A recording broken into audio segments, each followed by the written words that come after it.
Au commencement, dans la magnificence de sa miséricorde infinie, Allah, le Tout-Puissant, régnait en maître absolu, seul et unique en son essence primordiale. Rien n'existait en dehors du Tout-Puissant Allah. Rien ne l'accompagnait, il est le premier et rien ne le précède. Allah, l'absolu, Allah, le puissant. Une création majestueuse a pris forme, débutant par l'apparition imposante d'un trône dont la grandeur dépasse notre imagination. Parmi les détails de ce trône se trouve une petite chose intrigante. La chaise, en comparaison avec le trône, ressemble à un anneau perdu dans un vaste désert. Le trône, la chaise et le désert, tandis que la chair les englobe. Dans un élan divin, Allah a fait surgir le trône des cieux et de la terre, le plaçant majestueusement sur les bannières primordiales.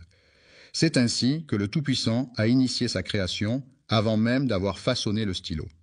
Alors, le Tout-Puissant et majestueux lui ordonna d'écrire, il demanda « Que dois-je consigner ?»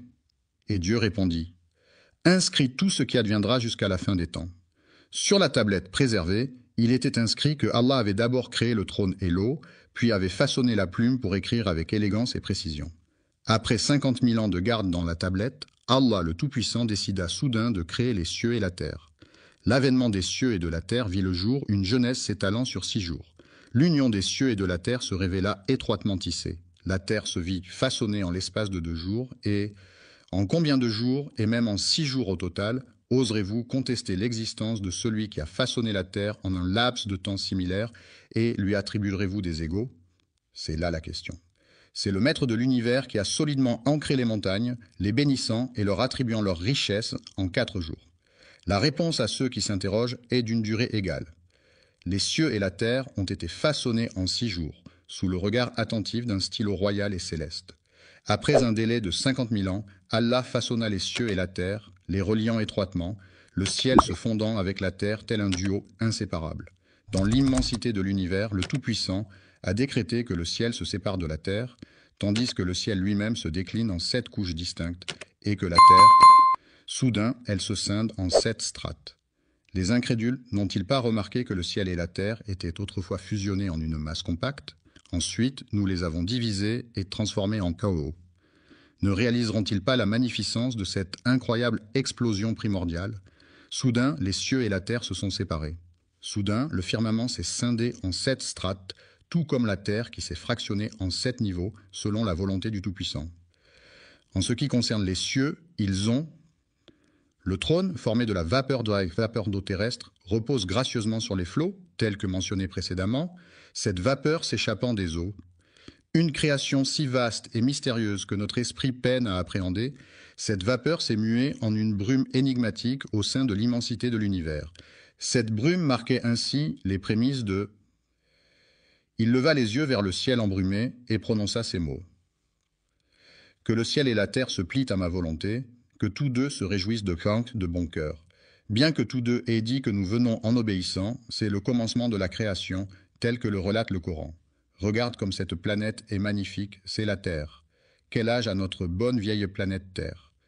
Quelle créature peuplée en ses débuts, sous le regard bienveillant d'Allah le Tout-Puissant? Pourtant, il est de notoriété qu'après un laps de temps, Allah, dans sa toute-puissance, a engendré une entité issue du feu, nommée DN en raison de sa nature insaisissable, son essence étant intimement liée aux flammes. La flamme sans fumée, pure et ardente, est l'essence même du feu. Allah, exalté et glorifié, a conçu cette merveille de la création pour briller sur terre, illuminant ainsi notre existence. Il était tenu par les règles strictes de la société, soumises à des lois à respecter et des devoirs à honorer. Pourtant, à cette époque, les esprits malicieux, une corruption démesurée gangrenait la terre, et c'est alors que le Tout-Puissant, dans sa majesté, décida d'envoyer des anges pour châtier ces êtres corrompus, responsables de répandre le sang parmi les anges. À cette époque, parmi les chefs des djinns se trouvait un dénommé Satan, reconnu pour sa grande sagesse et sa foi inébranlable. Allah le Tout-Puissant l'avait élevé à un rang élevé. Il se battait aux côtés des anges contre les injustices commises par certains djinns. Parfois, ces derniers étaient emprisonnés sur des îles au milieu des mers en tant que châtiment divin. Parmi eux se trouvaient des êtres vertueux et d'autres moins recommandables, agissant avec toute leur puissance et leur majesté. Alors que certains versaient le sang et souillassant la terre, Un groupe en particulier se démarquait, le GIE parvenant à atteindre. Les anges, habituellement si impeccables, ont vu leur arrogance croître au fil du temps, jusqu'à ce que Satan lui-même, après de longues années parmi eux, ne déclenche le jour redouté où le Tout-Puissant, dans toute sa majesté, ordonnera à ses anges de « Le Seigneur Tout-Puissant et majestueux, Dieu a rassemblé les anges dans la plus haute assemblée céleste, triant les élus parmi les élus. Les anges de la cour céleste reçurent la nouvelle solennelle du Tout-Puissant et majestueux qu'une nouvelle création verrait bientôt le jour lorsque leur Seigneur leur confia « Je vais créer un vicaire sur terre » revient à permettre aux générations futures de se succéder, c'est-à-dire que chaque génération prendra la relève de la précédente. Lorsque ton Seigneur confia aux anges « Je vais établir sur la terre un vicaire », les anges répondirent en se succédant. En quête d'investigation, les anges avaient une connaissance préalable des méfaits commis par les djinns avant même l'apparition des humains, en matière de corruption, de désordre et de répandage de sang. La prochaine création suivra les mêmes actions, ont-ils déclaré. Vas-tu choisir quelqu'un pour semer le chaos et verser le sang pendant que nous sommes là à te glorifier et à te sanctifier? Si, ô Seigneur, tu désires être adoré par un peuple, nous sommes prêts à t'offrir notre adoration, à te glorifier et à te sanctifier, ô Allah. Il a répliqué avec assurance. En réalité, je détiens une connaissance que vous ignorez. Je perçois des choses que vous ne soupçonnez pas. Il pressent que parmi ces êtres humains émergeront des secrets insoupçonnés. Les prophètes authentiques et une création élevée au-dessus des anges ont entendu ces paroles. En vérité, je connais des choses que vous ignorez, car le Seigneur Tout-Puissant est omniscient. Le Tout-Puissant est majestueux. Allah connaît les secrets cachés dans le cœur de Satan, et il avait l'intention de les révéler aux anges, montrant ainsi sa grandeur et sa puissance. Le puissant et magnifique Créateur avait en tête de donner naissance à une œuvre de sagesse infinie, c'est ainsi qu'a débuté la création d'Adam. Quand le Tout-Puissant et majestueux a révélé aux anges qu'une nouvelle création verrait bientôt le jour, il a chargé Gabriel de descendre sur terre, ce monde où elle prendrait vie. Pour sa dernière œuvre, il demanda à Gabriel d'aller chercher de la terre, mais celle-ci refusa de se laisser prendre, murmurant « Je préfère rester ici, merci. Si tu cherches à m'amoindrir ou à m'effacer, tourne-toi vers Allah pour trouver refuge. » Gabriel redouta qu'elle ne se réfugie auprès d'Allah et revint ainsi vers son origine. Ainsi, le Seigneur, Allah le Tout-Puissant et majestueux, a dépêché l'archange Michael sur terre pour en prélever un peu de son sol. Cependant, la terre, se sentant menacée, a invoqué son droit de refuge en déclarant « Je demande asile et protection. Si tu cherches à m'affaiblir ou à me faire disparaître, adresse-toi à Allah. » Craintif, Michael se tourna vers son Seigneur et le Tout-Puissant et majestueux répondit à son appel. L'ange de la mort, tel un chef d'orchestre, inaugure le commencement et scelle la fin. Allah a dépêché cet être céleste sur terre afin d'en extraire les âmes, susurrant ainsi la terre. « Je me réfugie auprès d'Allah si jamais tu envisages de me diminuer ou de m'effacer, déclara l'ange de la mort.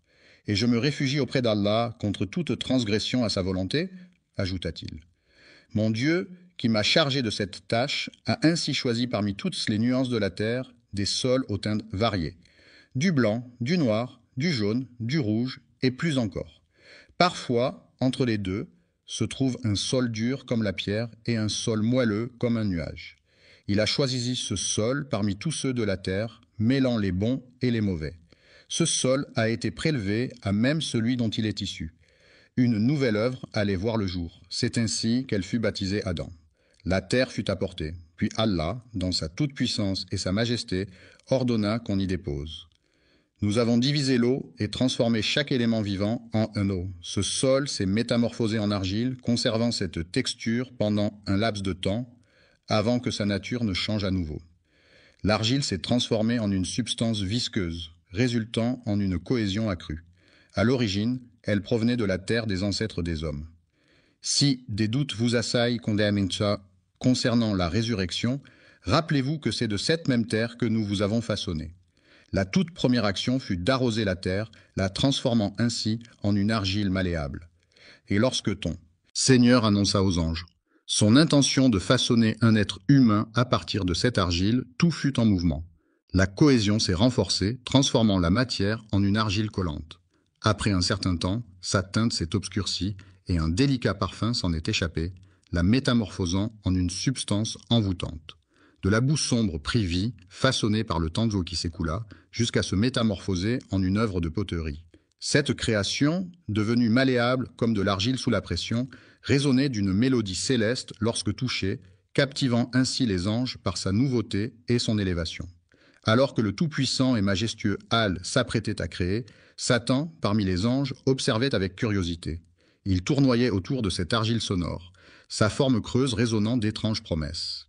À l'intérieur du vide, Satan se faufilerait par une porte dérobée pour ressortir par une issue secrète, piquant la curiosité des anges qui brûlaient d'en apprendre davantage sur cette étrange création. Personne n'osa s'approcher, sauf Satan rassurait les anges en leur disant « N'ayez crainte, j'ai le pouvoir de le détruire.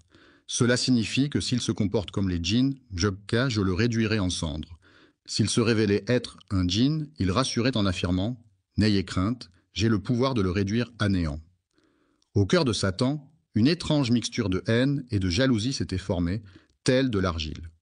Ensuite, la pièce est devenue un sanctuaire oublié, figé dans le temps pendant 40 ans, sans qu'aucune âme ne vienne lui redonner vie. Les anges observaient en silence pendant que Satan rôdait autour, cherchant à semer le trouble. Ils guettaient avec impatience l'arrivée de ce moment tant attendu, invoquant Allah, le tout miséricordieux, le très miséricordieux. Cette créature demeura figée dans l'argile, telle une œuvre de poterie pendant de longues décennies. Allah demanda solennellement aux anges, en présence de Satan parmi eux, de s'incliner devant sa grandeur. Une fois qu'il eut insufflé la vie, érigeant ainsi un décret immuable. En l'honneur solennel d'Allah Tout-Puissant, je salue cette nouvelle créature comme un hommage à mon Père, à votre Père, et à notre Père à tous. Il est le premier humain, celui qui inaugure notre lignée. Lorsque ton Seigneur dit aux anges, « Je vais créer un être humain à partir d'argile, et une fois que je l'aurai parfaitement façonné et que je lui aurai insufflé mon esprit. » Les anges, prosternés devant lui, attendaient tous avec impatience l'arrivée du moment promis, lorsque le souffle de l'esprit commença à circuler. L'âme a-t-elle pris naissance dans la tête d'Adam, pénétrant cette argile devenue sèche, telle de la poterie, à chaque fois qu'elle le touchait? À chaque fois que son âme pénétrait en lui, il se métamorphosait en une entité animée de sang, de veines et de chair, cette argile prenant vie. Lorsque l'âme pénétra dans la tête d'Adam, celui-ci éternua et tous les anges observaient attentivement. Alors, les anges se tournèrent vers Adam et lui dirent « Loué soit le Créateur ». Ainsi parla Adam, que la paix soit sur lui, et tous entendirent « Louange à Dieu ». Et l'âme, à présent, réside dans la tête, ô Tout-Puissant. Lui murmura une prière pour que la miséricorde divine l'enveloppe, et c'est alors que son esprit s'éveilla pleinement. Adam leva les yeux et découvrit les fruits du paradis qui s'offraient à lui, telle une invitation irrésistible. Dans un tableau grandiose, les anges, Patan et le Seigneur Tout-Puissant, se tenaient face au paradis, ces fruits délicieux s'étalant devant eux, attendant que l'âme. Dès que sa main effleura son ventre, une envie irrésistible de nourriture l'envahit, comme si son instinct primaire prenait le contrôle. Dès que l'âme de notre père Adam a atteint son abdomen, les prémices des sensations instinctives et des inclinations naturelles ont commencé à germer en lui, suscitant immédiatement ses désirs. Affamé, il s'est précipité vers le festin, son esprit devançant ses pas, bondissant d'impatience vers la délectable pitance. C'est alors qu'Allah a dit « L'homme a été conçu avec une promptitude naturelle, les humains étant dotés d'une impatience innée qui remonte à notre ancêtre Adam dès sa première journée. Jusqu'à ce que l'âme d'Adam soit parfaitement façonnée, dans toute sa splendeur et sa perfection, que la paix soit sur lui. Il se tenait fièrement devant les anges, et dès qu'ils posèrent les yeux sur lui, ils s'inclinèrent en signe de respect, obéissant ainsi à l'ordre d'Allah pour célébrer cette nouvelle. Lorsque la création fut achevée, tous les anges s'inclinèrent, innombrables au-delà de tout décompte, car Allah seul connaît leur nombre exact. Tous, sans exception, se sont inclinés en admiration devant cette nouvelle création. Aucun n'a manqué à l'appel. Aucun d'entre eux n'a pu se retenir, à l'exception d'une créature. Ce n'est ni un ange, ni un djinn, pourtant Allah l'a honoré. Cependant, l'arrogance et la vanité, quelle audace, quelle arrogance de défier pour la première fois le Tout-Puissant, Allah, au paradis, en osant désobéir. La fierté de leur propriétaire a conduit à quelque chose de terrifiant.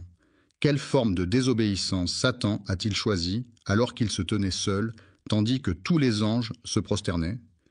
Tous les anges s'inclinèrent, à l'exception d'Iblis, qui, il se gonfla d'orgueil et devint l'un des infidèles, défiant ainsi pour la première fois le Seigneur tout-puissant au ciel. Et qui était cette créature osant agir ainsi? Malheureusement pour lui, l'honneur qu'il avait reçu n'était pas mérité, tout comme la dignité qui l'accompagnait. Le Seigneur tout-puissant interpella alors Iblis, bien qu'il connaisse déjà la réponse. « Te voilà, empêché de te prosterner devant mes créations, te pavanant dans ton arrogance. Es-tu donc devenu si hâtin, ô méchant? Voyons ta réponse. » « Attends, regarde-moi avec quelle audace je me distingue de lui, déclara Iblis. Je suis issu du feu, tandis qu'il est formé de simple argile. Pourquoi donc cette comparaison? Puis-je me courber devant quelqu'un qui me semble moins noble, alors qu'il reconnaisse que le feu l'emporte sur l'argile? Comment pourrais-je m'incliner devant lui alors que l'ordre vient d'en haut? Le commandement ne provient pas d'Adam, mais d'Allah. Cependant, observe l'arrogance. Allah dit à Iblis, « Qui t'a empêché de te soumettre ?» Iblis se vantait. « Je suis supérieur à lui, car tu m'as créé du feu et tu l'as créé de l'argile. » Imaginez la première vision d'Adam lorsqu'il ouvre les yeux. Les anges s'inclinent devant sa majesté, tandis que le Seigneur Tout-Puissant entame une conversation avec Satan, créant ainsi une scène de confrontation céleste. Pour la première fois, une terreur indicible a envahi le ciel, alors qu'Allah le Tout-Puissant était désobéi. Satan a laissé éclater son orgueil, son envie, sa méchanceté et son opposition. Lorsqu'Allah Tout-Puissant donna son commandement, il s'exclama « Pourquoi devrais-je me prosterner devant lui alors que je suis meilleur que lui ?» C'est ainsi que la malédiction commença à s'abattre sur... Dès lors, Satan s'exclama « Va-t'en, tu es banni. Ma malédiction reposera sur toi jusqu'au jour du jugement. Comment oses-tu défier l'ordre d'Allah, ô Satan maudit ?» Il a attiré sur lui la foudre de la toute-puissance divine, devenant ainsi un être maudit, banni, tel un démon, condamné à errer pour l'éternité. L'ange déchu, banni des cieux par la volonté divine, a vu sa grandeur déchue et en a profité pour semer le chaos. Il n'a point imploré le pardon d'Allah, ni quémandé la miséricorde de son Seigneur. Voyez plutôt la fourberie de Satan. Il n'a sollicité qu'une seule faveur, ô Seigneur. Iblis implore. Accorde-moi un sursis jusqu'au jour de leur résurrection, ô Seigneur. Ne m'emporte pas maintenant, je te prie. J'ai une requête unique à formuler. Quelle est-elle? Satan, dans son arrogance infinie, aspire à une existence éternelle, défiant même la fin de toute création jusqu'au jour du jugement. Accorde-moi cette grâce, ô Seigneur des ténèbres, susurre-t-il avec une lueur de défi dans le regard. Pensez-vous que le délai accordé jusqu'au jour de la résurrection ait été repoussé pour permettre à l'âme de se repentir et de demander pardon afin de se rapprocher d'Allah? Après l'acte répréhensible qu'il avait commis, Allah Tout-Puissant lui répondit de façon inattendue « Tu es de ceux à qui un délai est accordé, je retarderai ton mandat. » Jusqu'à ce fameux jour, observez la perfidie de Satan envers son Seigneur, sa majesté, sous le regard de tous les anges, tandis qu'Adam... Connaissez-vous les mots prononcés par Satan à cet instant précis, une fois qu'Allah Tout-Puissant eut accepté sa requête de repousser son châtiment jusqu'au jour du jugement? Avez-vous conscience du défi audacieux lancé à l'encontre du Maître de l'univers? Contemplez la perfidie inouïe, une perfidie si retorse que même dans vos rêves les plus sombres, vous n'auriez pu l'imaginer, car c'est vous qui m'avez égaré. C'est Allah, et non Satan qui t'a égaré. C'est toi, dans ton arrogance, qui t'es égaré. Qui es-tu pour envier? Allah t'a égaré, attribuant ta déviance à ton Seigneur. Regarde cette malice. Puisque tu m'as égaré, dit Satan, je m'installerai donc sur ton chemin. Avez-vous croisé le chemin de cette étrange créature et de sa progéniture? Je veillerai à ce qu'ils ne soient pas laissés à eux-mêmes. Pouvez-vous percevoir le défi qui se présente? C'est à ce moment-là qu'il réalisa qu'il survivrait jusqu'au jour de la rétribution. Je m'installerai confortablement sur le chemin droit que tu leur as tracé. Cela sous-entend que Satan reconnaît la rectitude du chemin d'Allah. Observons les termes sélectionnés par Satan, puis je les attaquerai de front. Je les approcherai par derrière, par la droite et par la gauche, me présentant devant eux, puis disparaissant derrière, tour à leur droite et à leur gauche.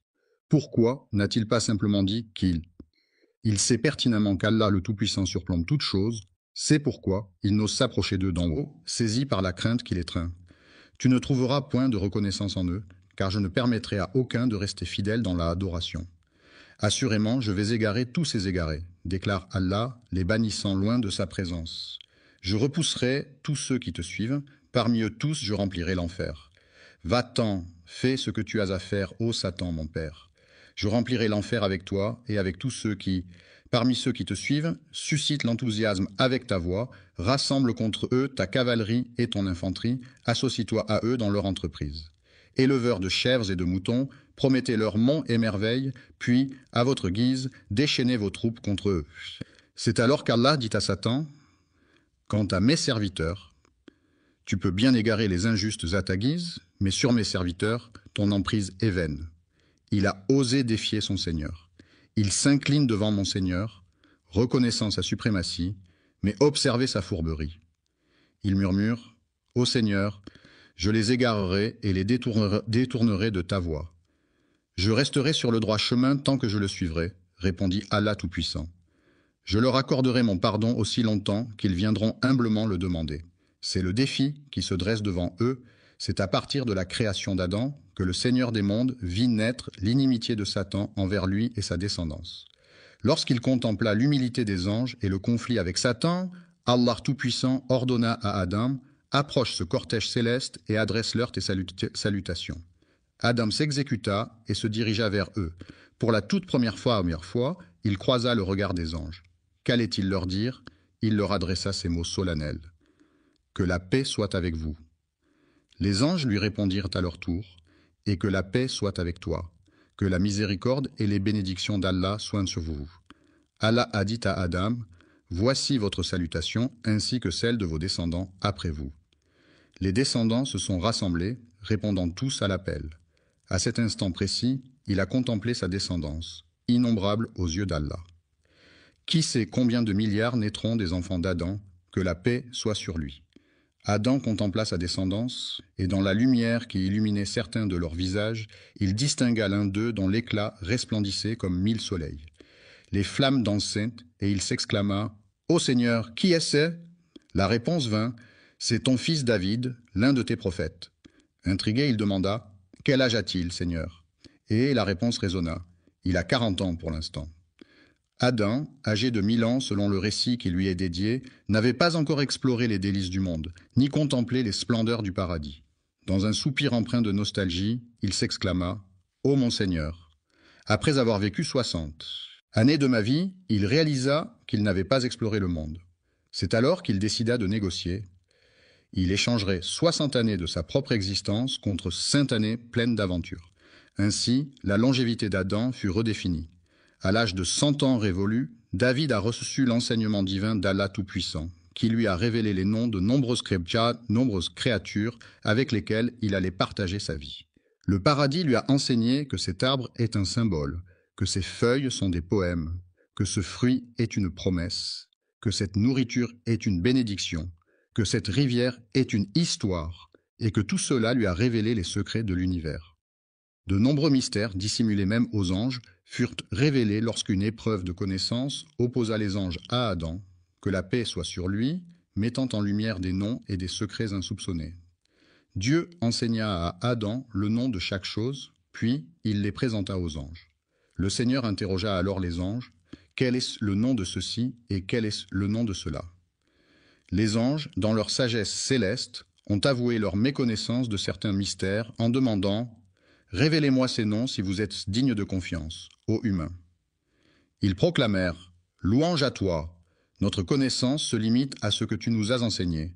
En vérité, c'est toi l'omniscient, le sage, ô Seigneur Tout-Puissant. » Lorsqu'Adam fut questionné sur les noms que même les anges ignorèrent, il répondit avec un sourire malicieux « Oh, laissez-moi vous éclairer sur ces mystères. » Les anges observaient attentivement, intrigués, jusqu'à ce qu'il révèle enfin ses précieux secrets. Allah, informé de leur nom, s'exclama « Ne vous ai-je pas dit que les anges seraient tant étonnés? Quelle est cette créature fraîchement créée qui possède une telle connaissance? Il détient des savoirs qui nous échappent. des connaissances inaccessibles à notre entendement. Il possède des secrets que tu ignores. Contemplez la grandeur de son savoir. Lorsqu'il s'agit de l'homme et de sa création selon Allah, ainsi que de la valeur de la connaissance à ses yeux, le Tout-Puissant s'adresse à Adam en disant « Ô Adam, fais-leur savoir ». Après avoir révélé ces noms, Allah leur rappela « Ne vous avais-je pas averti que je connais les mystères des cieux et de la terre, ainsi que ce que vous dévoilez ?» Adam a été formé dans le secret des secrets par Allah, qui lui a insufflé tout son savoir. Ensuite, il l'a guidé vers un jardin d'une étendue infinie, où les limites semblaient se perdre dans l'horizon lointain.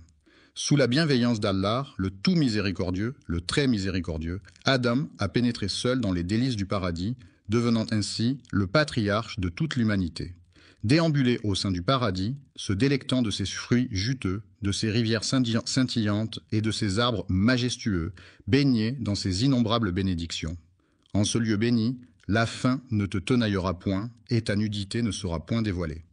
Dans ce jardin d'Éden, Adam, béni soit-il, déambule sans jamais ressentir la soif, ni être tourmenté par la chaleur écrasante du soleil. Combien de temps a-t-il vécu en ce lieu béni, solitaire dans sa quiétude ? Un beau jour, Adam, ressentant une profonde solitude au paradis, s'abandonna au sommeil, conscient que toute connaissance appartient à Allah, l'exalté et le majestueux. Alors qu'il baignait dans le bonheur, Allah le Très-Haut et majestueux décida de lui offrir une compagnie lorsqu'il s'endormait, dans sa grandeur et sa magnificence. Allah, dans sa grandeur infinie, façonna l'homme à partir de sa côte gauche, puis, dans un acte de création tout aussi magnifique, modela la femme à partir d'une de ses côtes. L'endroit de cette côte gauche était en sommeil, Adam ignorant tout. Il décida alors de retirer cette côte, la transformant en une femme à qui la vie fut offerte. Lorsqu'Adam, béni soit-il, ouvrit les yeux, il découvrit une présence à ses côtés. Intrigué, il demanda « Qui es-tu » La femme répondit simplement « Je suis une femme ». Adam, perplexe, poursuivit « Pourquoi a-t-il Allah, dans sa sagesse infinie, conçu l'homme pour trouver en moi la quiétude recherchée ? Malgré les sommets atteints par les êtres humains, un homme ne peut véritablement trouver la paix qu'auprès d'une femme, et une femme ne peut trouver la quiétude en compagnie d'un homme, afin que vous puissiez vivre en harmonie avec lui, imprégné d'affection et de bienveillance. C'était comme si Adam, que la paix soit sur lui, avait semé entre vous ses sentiments.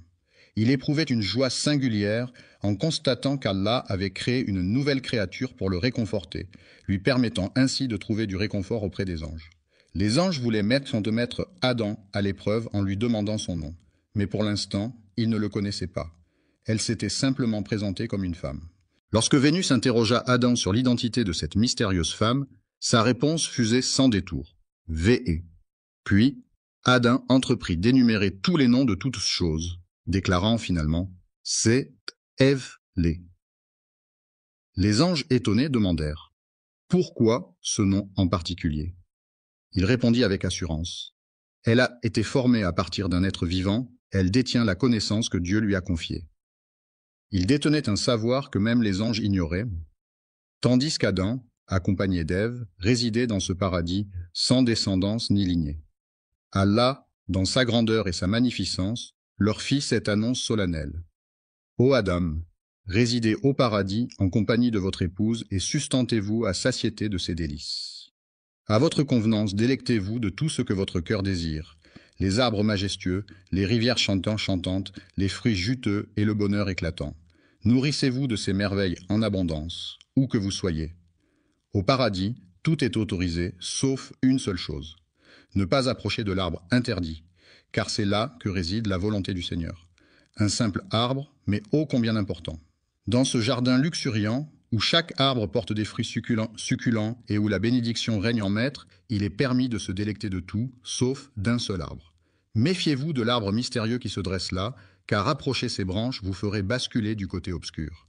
Non seulement cela, mais le Seigneur Tout-Puissant les avait avertis en disant « Ô Adam et Ève, percevez-vous le paradis et le bonheur dans... » Parmi vous, il se tapira une créature insatiable qui ne vous accordera aucun répit. Imaginez le premier adversaire qui, par arrogance, a refusé de s'incliner devant vous en déclarant « Je vaux mieux que lui ». Il chuchotera à ton oreille, alors que tu te trouveras au paradis, cet ennemi dont Ève ignorait l'identité, mais qu'elle connaît désormais. Alors nous avons dit Ô Adam, voilà celui-ci. Attention, cet ennemi est un véritable danger pour toi et ta femme. Méfiez-vous qu'il ne parvienne à vous chasser du paradis, car alors, ô Adam, tu connaîtras le malheur. Si tu quittes ce jardin d'Éden, tu pénétreras dans l'antre de la désolation. Restez au paradis, où la misère et l'affliction ne sont que des étrangers indésirables. Méfiez-vous de deux choses. Ne goûtez pas aux fruits de cet arbre défendu, n'en approchez même pas, et soyez sur vos gardes contre cet ennemi sournois qui rôde. Il met tout en œuvre pour vous chasser de ce magnifique paradis, après de longues années passées aux côtés de notre mère, Ève, en compagnie d'Adam, que la paix soit sur lui. Vivez en ce havre de paix, savourant la douceur de leur existence et la générosité de la nature, sans jamais oser s'approcher de l'arbre interdit. Un jour, tandis qu'ils déambulaient paisiblement, des hurlements soudains captèrent leur attention, évoquant la détresse d'un individu invisible. Se demandant qui pouvait bien être à l'origine de ces sanglots, ils s'interrogèrent « Pourquoi pleures-tu » Il a exprimé sa tristesse pour vous deux, tandis que vous vous épanouissez dans la félicité. Il a laissé échapper des larmes pour vous deux, conscient qu'un jour viendra où vous ne serez plus. Adam et Ève méditaient sur le fait que tôt ou tard, même plongés dans le bonheur le plus total, ils devraient inévitablement le quitter le jour de leur mort. Les êtres humains aspirent à une éternité de félicité, mais celle-ci les abandonna un temps avant de revenir vers eux pour chuchoter. « Ô Adam, te guiderai-je ? Voulez-vous goûter à l'immortalité de l'arbre éternel, aspirer à régner sur un royaume impérissable, rejoindre les rangs célestes des anges pour une éternité sans fin ?» Sa réponse fut un fervent oui. Comment a-t-il murmuré à travers les feuilles de l'arbre, révélant ainsi quel arbre était l'interdit qu'Allah. Connais-tu l'histoire de cet arbre, ô Adam, car de cet arbre, rien ne vous est étranger. Au lieu de cela, tu seras béni d'immortalité en goûtant à l'arbre, tu seras élevé tel un ange et échapperas à la mort. Votre Seigneur ne vous a-t-il pas simplement déconseillé cela? Cet arbre, tel un gardien jaloux, veillez à ce que vous ne deveniez ni ange ni immortel. Au commencement, Adam doutait de ses intentions, mais il a prêté serment au nom d'Allah Tout-Puissant. Imaginez Satan, ce vil tentateur. Le criminel repenti, Adam s'étonna de voir quelqu'un prêter un faux serment au nom de son Seigneur. Il le rassura alors. « Je vous le jure, je suis désormais un allié fidèle pour vous deux. » Il s'éclipsait un moment avant de réapparaître près d'eux, murmurant mystérieusement, répétant ce manège à maintes reprises. Au début, Adam lui tint tête, cherchant refuge auprès d'Allah. Face à sa résistance, Satan ne lâcha pas prise et persista à le tourmenter pendant des années, jusqu'au jour où Ève suggéra à Adam « Et si nous tentions de déguster l'arbre sans le croquer, c'est savourer ses saveurs pendant que je me délecte devant vous. Si un incident survient, tu ne te sustentes point, mais si tout demeure calme, tu partages cette expérience gustative avec moi sous cet arbre. » Par ruse, il les entraîna vers cet arbre, défendu par Allah, marchant devant eux. Allah les avait prévenus au paradis au sujet de deux interdictions, cet arbre et celui-ci. L'ennemi s'efface avec le temps, tel est le destin des humains. Comme Adam et sa descendance, nous oublions les discordes et nous affaiblissons, telle est notre nature. Chaque descendant d'Adam porte en lui la faille de son ancêtre. Adam, égaré, a rompu le pacte avec son Créateur pour suivre Satan jusqu'à l'arbre maudit. Ève a osé effleurer le fruit défendu sans enfreindre l'interdit, tandis qu'Adam, lui, y a succombé avant même qu'il ne partage ce fruit que Dieu avait enveloppé d'une aura lumineuse. Leur zone intime étant dissimulée, Adam ne pouvait contempler sa propre nudité, tout comme Ève ne pouvait observer la sienne. Une barrière les empêchait de découvrir la nudité de l'autre, les maintenant séparés. Une lueur caressait leur peau, les enveloppant d'une aura céleste, mais lorsque leurs lèvres effleurèrent l'arbre, Allah le Tout-Puissant leur retira brusquement cette clarté et cette majesté. Ils contemplèrent son maintien, leur nudité mise à nu, Ève prit son envol et Adam s'élança vers le paradis, prêt à tailler leur destin. Les feuilles de l'arbre se drapèrent pour cacher leur nudité, tandis qu'Allah, dans sa grandeur et sa majesté, interpella Adam. « Adam, cherches-tu à me fuir » Adam répondit humblement, « Non, Seigneur, je ne cherche point à m'échapper. Je rougis de toi, mais la dégustation de l'arbre rendit leur nudité visible. » Alors, Ils se couvrirent de feuilles du paradis, et c'est à ce moment que leur Seigneur les appela. N'avais-je pas expressément proscrit cet arbre de votre jardin, et ne vous avais-je pas averti que le diable se délectait à vous tendre des pièges, ô Adam? Les larmes commencèrent à perler sur leurs joues, tandis qu'ils murmuraient. Deux individus s'exclamèrent: Ô notre Seigneur, nous nous sommes vraiment fait du tort à nous-mêmes. Si tu ne nous pardonnes pas et ne nous fais pas miséricorde, nous serons assurément parmi les perdants. C'est lors de cette toute première transgression que les êtres humains ont osé défier leur Seigneur Tout-Puissant, tandis qu'Adam et Ève étaient là, assis, pleurant et implorant le pardon d'Allah, le Très-Haut. Adam, dans sa majesté, craignait la punition du Très-Haut, mais il l'accepta. Cependant, au cœur de la désobéissance se cache le mal. Quel mal? Cette insubordination t'a-t-elle donc valu d'être banni de ce jardin, ô Adam, ce jardin béni que t'avait octroyé Allah, le Très-Haut et le Majestueux? Méfiez-vous de cet arbre, pourtant vous avez succombé à la tentation de désobéir à votre Seigneur, vous égarant ainsi. Mais son Seigneur l'a ensuite élu. Ainsi, après lui avoir accordé son pardon et l'avoir guidé, Allah a accepté son repentir. Cependant, il l'a fait descendre de ce paradis céleste vers cette terre peuplée par des êtres humains. Les djinns, ces êtres antérieurs, accompagnèrent Satan dans sa chute vers les profondeurs. Il lança alors à Adam et Ève: Descendez d'ici, car vos descendants seront en conflit éternel avec les miens. Les uns des autres, et si par hasard un guide émane de ma part, quiconque le suit ne se perdra point, ni ne connaîtra le malheur. Il est le premier humain à fouler ces terres. On raconte que la paix soit sur Adam et que la connaissance appartient à Allah. Il est dit qu'Adam descendit jusqu'à une contrée lointaine de l'Inde et y vécut. La péninsule arabique a été le théâtre de leur rencontre à Arafat avant qu'ils ne se rassemblent et se dirigent vers Muzdalifa. En effet, Adam et Ève se trouvaient à la Messe, première création. Ceux qui affirment qu'une création humaine a précédé Adam ne disent pas la vérité. En réalité, le tout premier être humain à fouler la terre fut Adam. Que la paix soit sur lui. Lui et sa femme, accompagnés de leur descendance, furent alors appelés par le Très-Haut et le Majestueux à quitter les hauteurs célestes pour rejoindre la demeure terrestre de l'adversité et de l'épreuve. À chaque fois que je vous enverrai un guide, descendez d'ici, vous tous, de l'épreuve. Ceux qui auront la sagesse de le suivre seront récompensés. Adam descendit à la demeure de l'épreuve, où les soucis et les tourments l'attendaient. Autrefois, tu étais dans un paradis paisible, sans conflit ni difficulté, mais désormais tout a changé. Adam, que la paix soit sur lui, a pénétré dans les profondeurs de la demeure de l'épreuve, avec la pensée lancinante qu'il ne foulerait plus jamais le sol du paradis. Son cœur brisé laissa échapper des larmes qui coulèrent longuement, jusqu'à ce qu'il murmure à l'horizon. Lorsque Vénus interrogea Adam sur l'identité de cette mystérieuse femme, sa réponse fusait sans détour. Vé. Puis, Adam entreprit d'énumérer tous les noms de toutes choses, déclarant finalement « C'est Ève-lé ». Les anges étonnés demandèrent « Pourquoi ce nom en particulier ?»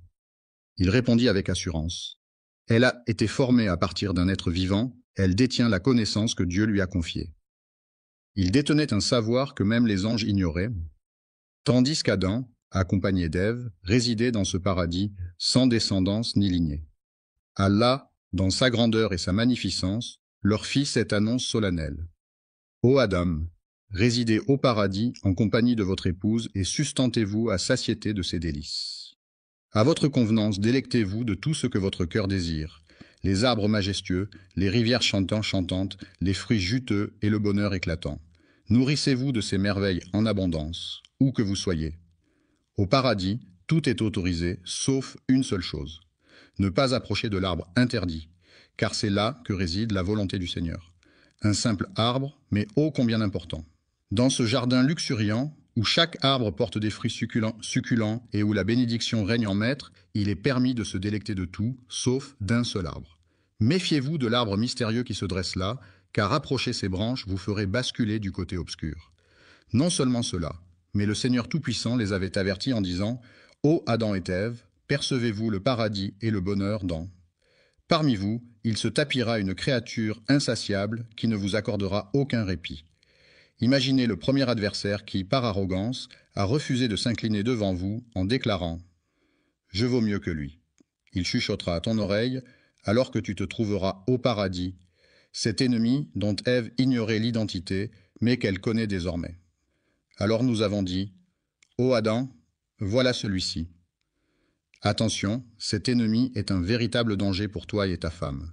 Méfiez-vous qu'il ne parvienne à vous chasser du paradis, car alors, ô Adam, tu connaîtras le malheur. Si tu quittes ce jardin d'Éden, tu pénétreras dans l'antre de la désolation.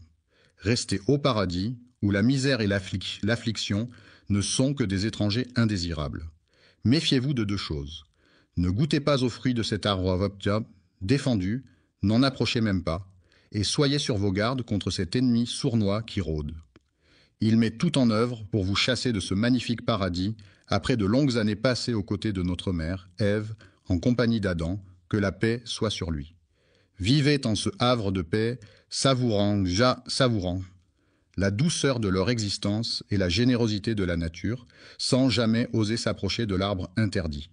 Un jour, tandis qu'ils déambulaient paisiblement, des hurlements soudains captèrent leur attention, évoquant la détresse d'un individu invisible. Se demandant qui pouvait bien être à l'origine de ces sanglots, ils s'interrogèrent « Pourquoi pleures-tu » Il a exprimé sa tristesse pour vous deux, tandis que vous vous épanouissez dans la félicité. Il a laissé échapper des larmes pour vous deux, conscient qu'un jour viendra où vous ne serez plus.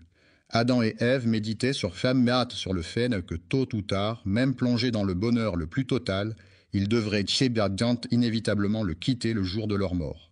Les êtres humains aspirent à une éternité de félicité, mais celle-ci les abandonna un temps avant de revenir vers eux pour chuchoter. « Ô Adam, te guiderai-je ? Voulez-vous goûter à l'immortalité de l'arbre éternel, aspirer à régner sur un royaume impérissable, rejoindre les rangs célestes des anges pour une éternité sans fin ?» Sa réponse fut un fervent oui. Comment a-t-il murmuré à travers les feuilles de l'arbre, révélant ainsi quel arbre était l'interdit qu'Allah. Connais-tu l'histoire de cet arbre, ô Adam, car de cet arbre, rien ne vous est étranger. Au lieu de cela, tu seras béni d'immortalité en goûtant à l'arbre, tu seras élevé tel un ange et échapperas à la mort.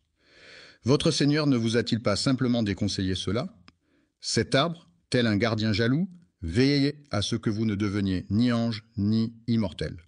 Au commencement, Adam doutait de ses intentions, mais il a prêté serment au nom d'Allah Tout-Puissant. Imaginez Satan, ce vil tentateur.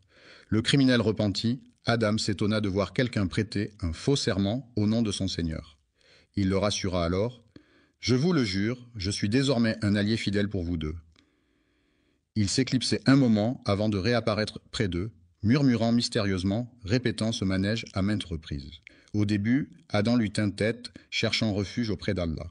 Face à sa résistance, Satan ne lâcha pas prise et persista à le tourmenter pendant des années, jusqu'au jour où Ève suggéra à Adam « Et si nous tentions de… » « Ô malheur !» s'écria le cadavre, « pourquoi suis-je si incapable d'être aussi majestueux que ce corbeau ?»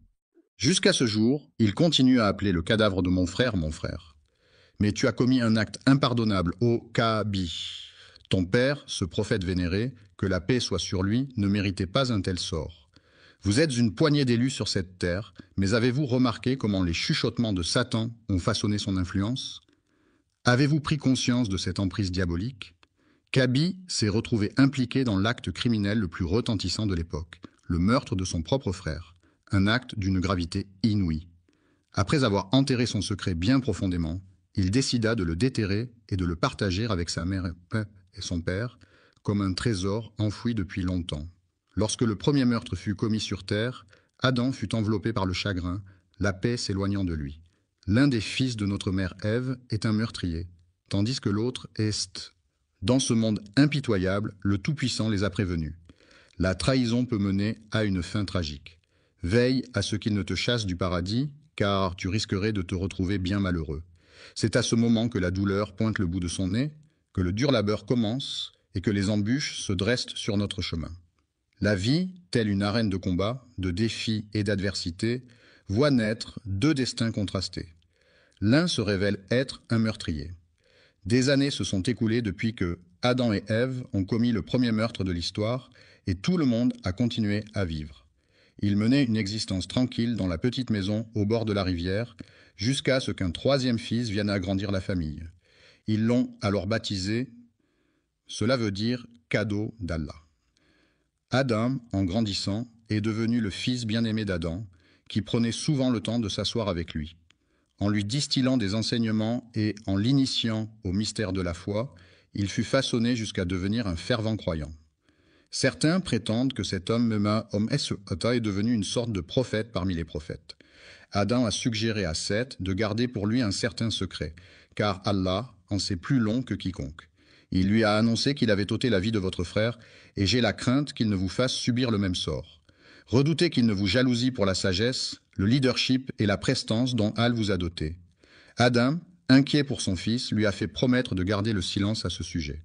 Frère, tremblant devant l'incertitude du lendemain, traversa des années et des années dans la peur constante. La descendance d'Adam entame son voyage à travers le temps, laissant les marques de son passage au fil des ans. Lorsque Adam eut vécu 940 ans, c'est l'ange de la mort qui vint à sa rencontre. Adam le fixa du regard et demanda « Qui es-tu » L'ange de la mort répondit simplement « Je suis la fin incarnée. »« Il est venu réclamer ton âme, lui a-t-il annoncé. »« Pourquoi » s'est interrogé l'autre. « Parce que votre temps est venu, a-t-il répondu.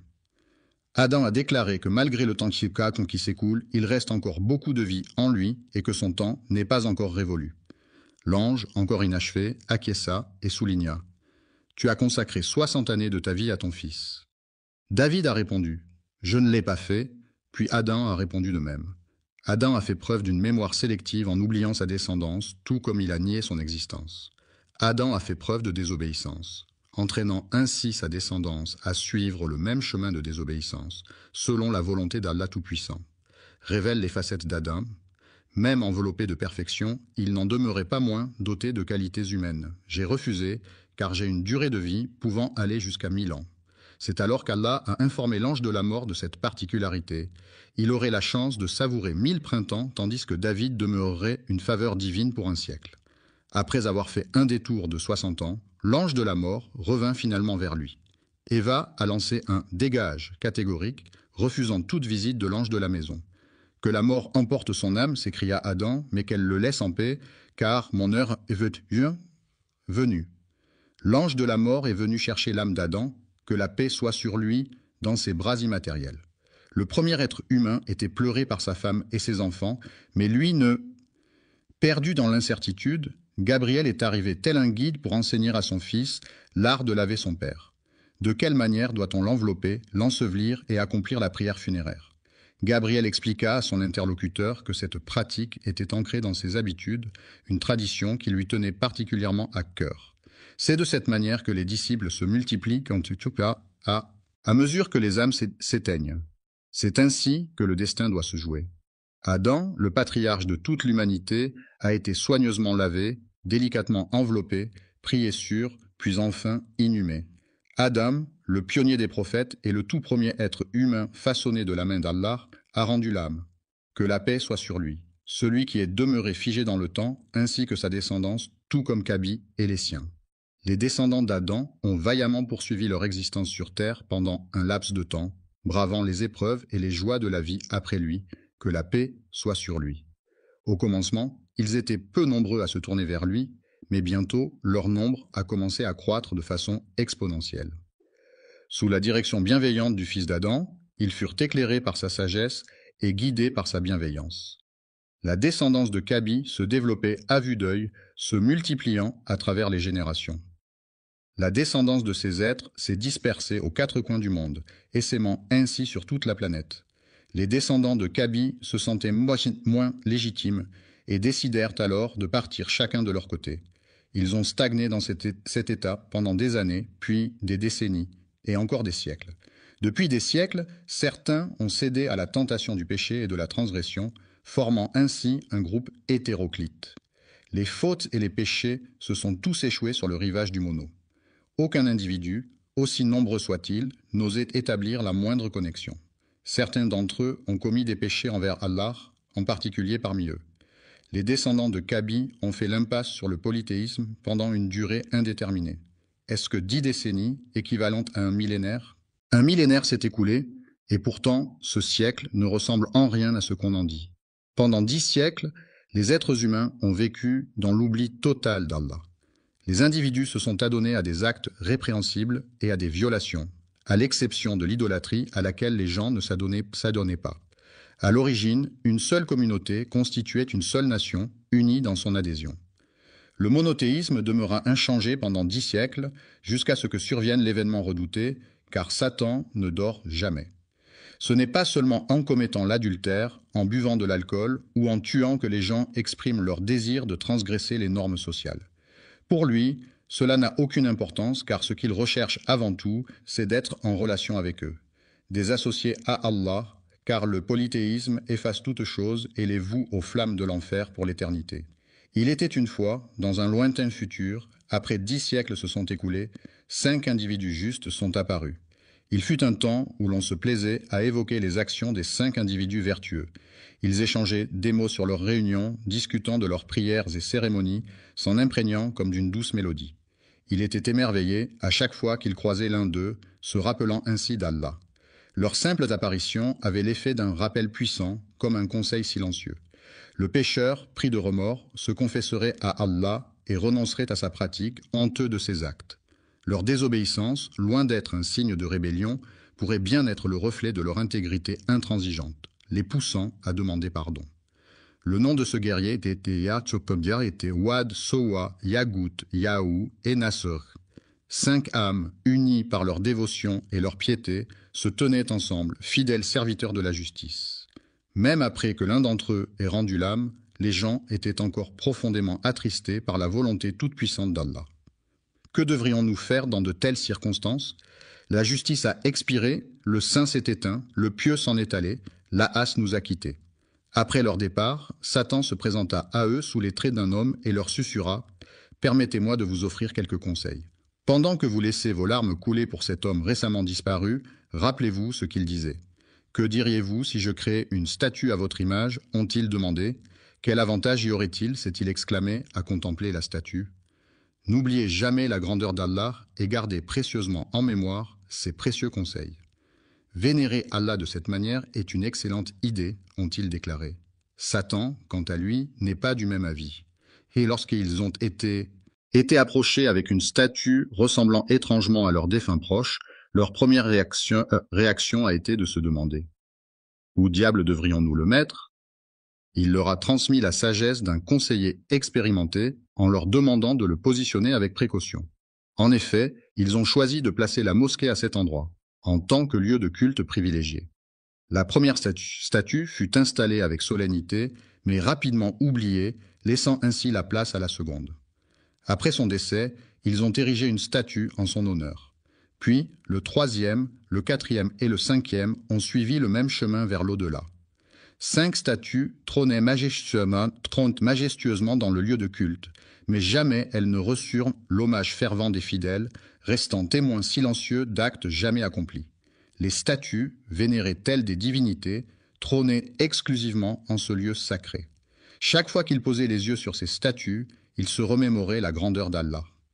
Ils contemplaient avec admiration cet acte tout-puissant. Une génération s'est écoulée, puis une autre. Une nouvelle vague de jeunes a surgi après que la génération précédente ait enfin décidé de rendre hommage à ces figures emblématiques. Elle n'a pas exactement adoré ces derniers, mais ils ont fini par gagner petit à petit son admiration.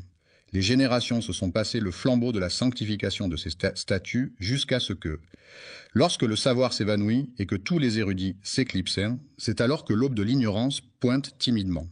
Ils se sentirent diminuer en leur présence, et bientôt les individus se mirent à quémander les faveurs de ces statues.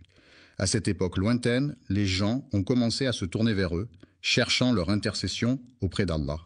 Il a fallu attendre 10 siècles après le décès d'Adam, que la paix soit sur lui, pour que le polythéisme fasse son apparition. Une étrange rumeur s'est mise à voyager à travers le monde, semant la panique. « Oh mon Dieu, que se passe-t-il? Les gens ne... » Autrefois, tous ces individus ne faisaient qu'une seule entité harmonieuse.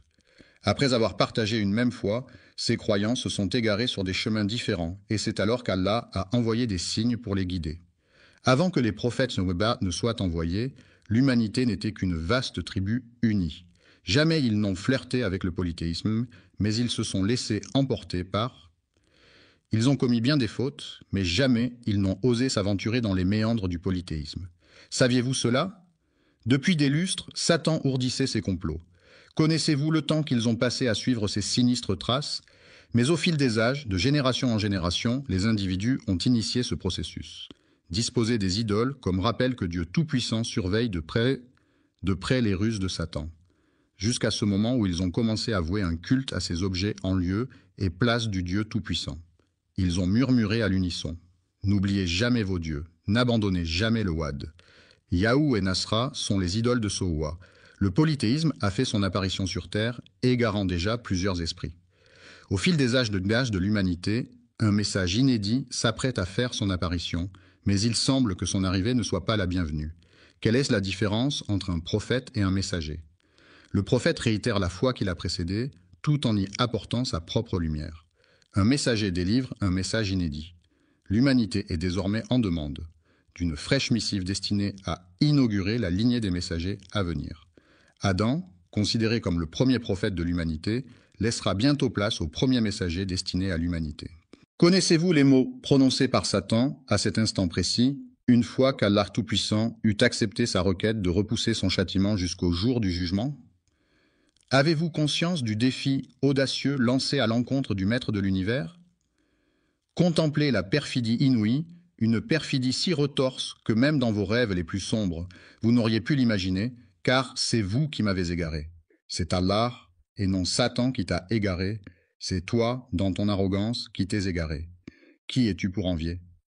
Allah t'a égaré, attribuant ta déviance à ton Seigneur. Regarde cette malice. Puisque tu m'as égaré, dit Satan, je m'installerai donc sur ton chemin. Avez-vous croisé le chemin de cette étrange créature et de sa progéniture? Je veillerai à ce qu'ils ne soient pas laissés à eux-mêmes. Pouvez-vous percevoir le défi qui se présente? C'est à ce moment-là qu'il réalisa qu'il survivrait jusqu'au jour de la rétribution. Je m'installerai confortablement sur le chemin droit que tu leur as tracé. Cela sous-entend que Satan reconnaît la rectitude du chemin d'Allah. Observons les termes sélectionnés par Satan, puis je les attaquerai de front. Je les approcherai par derrière, par la droite et par la gauche, me présentant devant eux, puis disparaissant derrière, tour à tour à leur droite et à leur gauche. Pourquoi n'a-t-il pas simplement dit qu'il sait pertinemment qu'Allah le Tout-Puissant surplombe toute chose, c'est pourquoi il n'ose s'approcher d'eux d'en haut, saisi par la crainte qui les étreint. Tu ne trouveras point de reconnaissance en eux, car je ne permettrai à aucun de rester fidèle dans la adoration. Assurément, je vais égarer tous ces égarés, déclare Allah, les bannissant loin de sa présence. Je repousserai tous ceux qui te suivent, parmi eux tous je remplirai l'enfer. Va-t'en, fais ce que tu as à faire, ô Satan, mon père. Je remplirai l'enfer avec toi et avec tous ceux qui, parmi ceux qui te suivent, suscitent l'enthousiasme avec ta voix, rassemble contre eux ta cavalerie et ton infanterie, associe-toi à eux dans leur entreprise. Éleveurs de chèvres et de moutons, promettez leurs monts et merveilles, puis, à votre guise, déchaînez vos troupes contre eux. C'est alors qu'Allah dit à Satan, « Quant à mes serviteurs, tu peux bien égarer les injustes à ta guise, mais sur mes serviteurs, ton emprise est vaine. » Il a osé défier son Seigneur. Il s'incline devant mon Seigneur, reconnaissant sa suprématie, mais observez sa fourberie. Il murmure, « Ô Seigneur, je les égarerai et les détournerai de ta voie. Je resterai sur le droit chemin tant que je le suivrai, répondit Allah Tout-Puissant. Je leur accorderai mon pardon aussi longtemps qu'ils viendront humblement le demander. C'est le défi qui se dresse devant eux, c'est à partir de la création d'Adam que le Seigneur des mondes vit naître l'inimitié de Satan envers lui et sa descendance. Lorsqu'il contempla l'humilité des anges et le conflit avec Satan, Allah Tout-Puissant ordonna à Adam « Approche ce cortège céleste et adresse-leur tes salutations. » Adam s'exécuta et se dirigea vers eux. Pour la toute première fois, il croisa le regard des anges. Qu'allait-il leur dire?